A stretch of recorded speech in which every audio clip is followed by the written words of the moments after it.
ప్రస్తుతం సోషల్ మీడియాలో ఓ స్టిల్ రచ్చ చేస్తోంది. మెగా వారసుడు రామ్ చరణ్ తేజ్ హీరోగా నటిస్తున్న ధృవ సినిమాకు సంబంధించి ప్రీ రిలీజ్ వేడుక ఓ పక్క జరుగుతుండగా మరో పక్కన ఈ ఈవెంట్ కు సంబంధించిన అప్డేట్స్ ను ఇస్తూ సోషల్ మీడియాలో మెగా అభిమానులు తన దూకుడును ప్రదర్శిస్తున్నారు. ఈ వేడుకలో స్క్రీన్ పై కనబడుతున్న చెర్రీ స్టిల్స్ ను క్లిక్ మనిపిస్తూ సోషల్ మీడియాలో పోస్ట్ చేస్తున్నారు.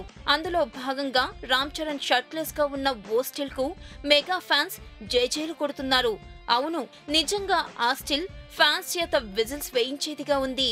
డిసెంబర్ 9వ తేదీన సిల్వర్ స్క్రీన్ పై ఆ బొమ్మ పడినప్పుడు మెగా అభిమానులను పట్టుకోవడం ఎవ్వరి తరం కాదనిపించే విధంగా కండలు తిరిగిన శరీరంతో బీచ్ పక్కన నుండి షర్ట్ లెస్ గా నడిచి వస్తున్నాడు చెర్రీ. అయితే సేమ్ టు సేమ్ టెంపర్ లో జూనియర్ ఎన్టీఆర్ కూడా ఇదే రకమైన స్టిల్ తో నడిచి వస్తున్న ఫోటోను గుర్తుకు తెస్తుంది ఈ ధృవ స్టిల్. బ్లూ జీన్స్ లో ఎలాగైతే జూనియర్ ఎన్టీఆర్ బీచ్ పక్క నుండి నడిచి వస్తున్న స్టిల్ ఉందో యథావిధిగా రామ్ చరణ్ కూడా బీచ్ పక్క నుండి జీన్స్ లో తారక్ మాదిరే నడిచి వస్తుండడం విశేషం. ఎంత స్నేహితులైనా మరీ ఇంతలా కాపీ కొడితే ఎలా అంటున్నారు సినీ అభిమానులు. అయితేనే చెర్రీ అదిరిపోయాడంటున్నారు మెగా ఫ్యాన్స్. ఈ వీడియో గనుక మీకు నచ్చినట్టయితే లైక్ చేయండి, షేర్ చేయండి, సబ్స్క్రైబ్ చేసుకోండి.